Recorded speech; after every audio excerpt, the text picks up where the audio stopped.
Assalamualaikum warahmatullahi wabarakatuh.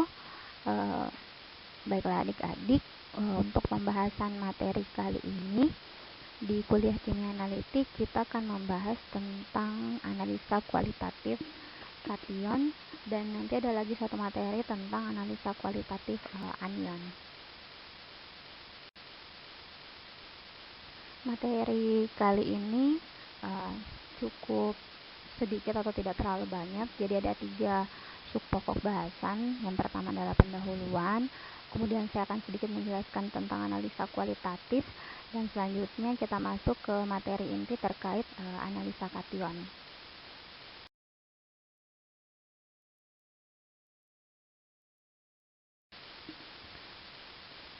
Jadi sebenarnya tujuan dari kuliah kimia analitik ini sendiri adalah untuk mengidentifikasi keberadaan suatu zat atau senyawa yang terdapat di dalam suatu sampel. Nah, karena kita bergerak di bidang pangan, otomatis kita ingin mengetahui misalnya ada salah satu cemaran kah, atau kita ingin mengetahui seberapa besar jumlah suatu komponen di dalam suatu bahan pangan. Nah, sebenarnya tujuan kimia analitik itu seperti itu.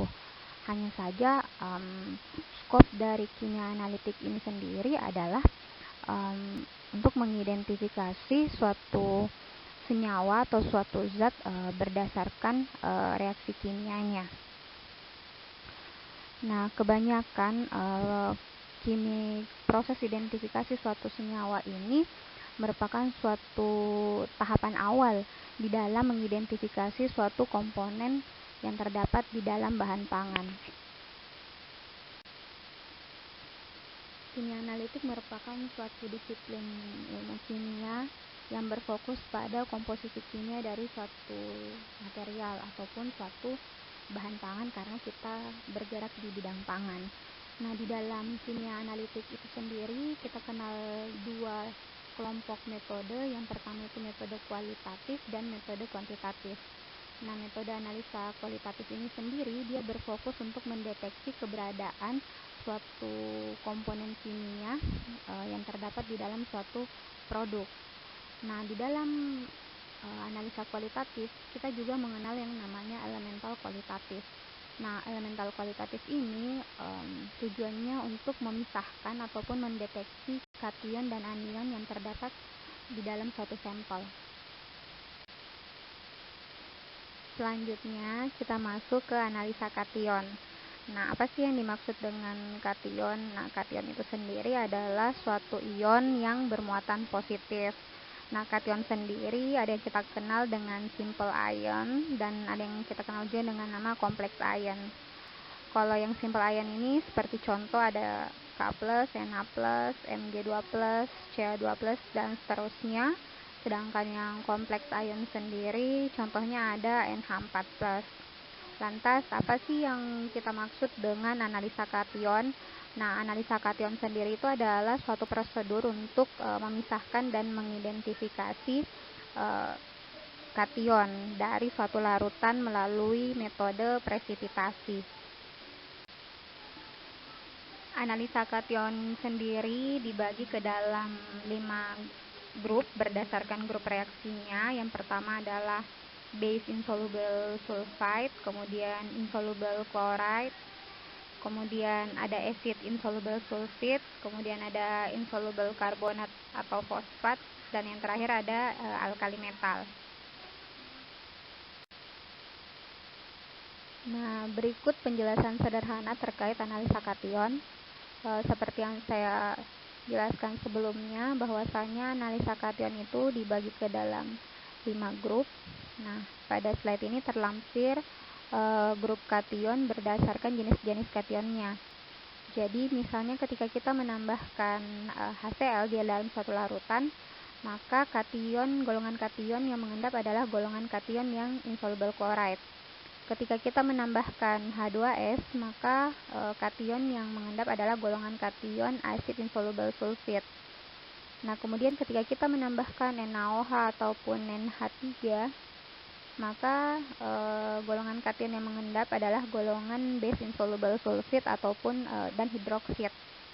Ketika kita menambahkan Na2 CO3, maka yang akan mengendap adalah kation golongan insoluble karbonat ataupun fosfat. Berikut penjelasan yang lebih jauh terkait analisa kation. Jadi misalnya di dalam satu larutan itu kita ingin mendeteksi apakah terdapat kation golongan grup 1, 2, 3, 4, ataupun 5. Nah, yang pertama kita lakukan adalah penambahan HCl. Umumnya ketika kita menambahkan HCl, garam metal klorid itu akan larut di dalam air kecuali Ag+, Pb+, dan Hg2+. Nah, si kation ini dia akan mengendap. Nah, otomatis ketika ada endapan maka terdapat kation grup 1 yang di dalam larutan tersebut. Nah, untuk memisahkannya itu bisa dengan proses filtrasi ataupun sentrifugasi. Nah, lantas bagaimana sih caranya lagi ketika kita ingin mengidentifikasi ada atau tidaknya kation grup 2? Nah, caranya dari larutan yang tadi kita saturasikan dengan gas H2S. Biasanya kation di grup 2 ini dia akan mengendap. Nah, jika terbentuk endapan, menandakan terdapat kation grup 2 di dalam larutan tersebut. Nah, endapannya itu cara memisahkannya sama, kita lakukan proses filtrasi ataupun sentrifugasi. Nah, selanjutnya bagaimana ketika kita ingin mendeteksi ada atau tidaknya kation grup 3, kita tinggal menambahkan amoniak ataupun NaOH ke dalam larutan yang tadi. Nah, umumnya kation grup 3 juga akan mengendap ketika kita menambahkan NaOH ataupun amoniak. Nah, selanjutnya kita masuk untuk mengidentifikasi ada atau tidaknya kation dari grup 4. Nah, setelah memisahkan endapan dari si kation grup 3 tadi, kita tinggal menambahkan tinggal menambahkan natrium karbonat ke dalam larutan yang tadi. Umumnya kation ataupun ion metal pada grup 4 ini dia akan mengendap. Selanjutnya yang tersisa adalah apakah kita ingin mengetahui ada atau tidaknya kation dari ion metal dari grup 5. Caranya adalah dengan melakukan proses pembakaran. Yang pertama, jika terbentuk warna api yang kuning selama 5 detik, menandakan terdapat ion Na di dalam larutan tersebut. Akan tetapi jika terbentuk warna pale violet itu selama 2 detik, menandakan terdapat ion K+ di dalamnya. Umumnya ketika kita sudah melakukan proses presipitasi untuk kation golongan insoluble chloride seperti silver, merkuri, ataupun timah, maka ketika kita menambahkan HCl akan terbentuk endapan. Hanya saja kita belum tentu tahu apakah si endapan yang terbentuk tadi adalah silver, merkuri, ataupun timah. Oleh karena itu dibutuhkan proses identifikasi lebih lanjut. Jadi proses identifikasi pada insoluble chloride ini hanya untuk menunjukkan apakah ada atau tidaknya golongan kation grup 1 yang terbentuk ataupun yang terdapat di dalam sampel kita. Nah, kalau misalnya terbentuk endapan setelah kita menambahkan HCl, jadi kita bisa curiga nih, ternyata di dalam sampel kita terdapat ion metal entah itu silver, merkuri, ataupun timah. Selanjutnya untuk mengetahui jenisnya, nah kita bisa lakukan proses identifikasi lebih lanjut.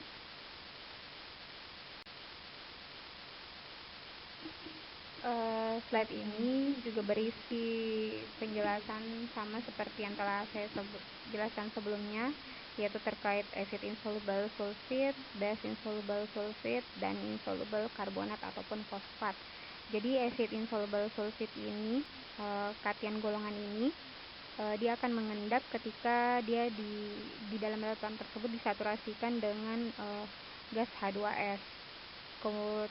Selanjutnya untuk kation golongan base insoluble sulfite ataupun golongan 3, dia akan membentuk endapan dengan amoniak. Misalnya saja ion kobalt, nikel, Fe2+ ataupun Fe3+, dan yang lainnya. Jika kation golongan insoluble karbonat ataupun fosfat, nah biasanya ini kation golongan 4, biasanya dia akan membentuk endapan ketika kita tambahkan NH4 2+ CO3 ataupun natrium karbonat ya. Contohnya saja ion kalsium, Fr2+ ataupun barium 2+.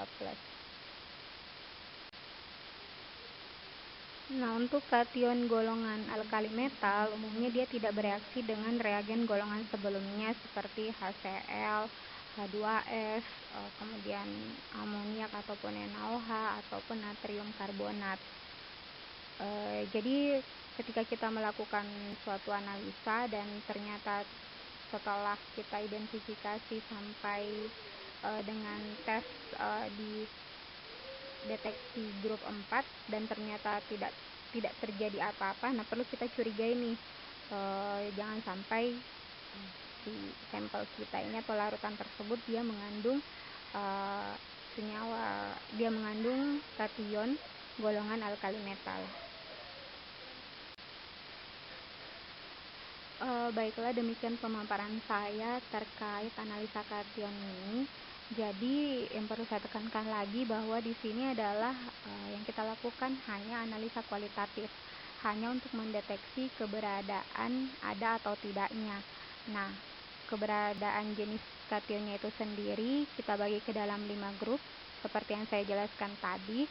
Hanya saja ketika kita melakukan suatu deteksi dan ternyata misalnya dideteksi di grup 1 dia positif, terbentuk endapan, namun kita hanya bisa mencurigai, oh bisa saja larutan saya ini dia mengandung kation golongan insoluble chloride. Nah, untuk jenisnya sendiri kita perlu melakukan deteksi yang lebih jauh. Terkait kadarnya juga kita harus melakukan deteksi yang lebih jauh. Selanjutnya untuk analisa anion akan saya jelaskan lebih jauh pada slide berikutnya. Demikian pemaparan saya. Jika ada pertanyaan silahkan komen di Google Class-nya. Wabillahi taufiq wal hidayah. Assalamualaikum warahmatullahi wabarakatuh.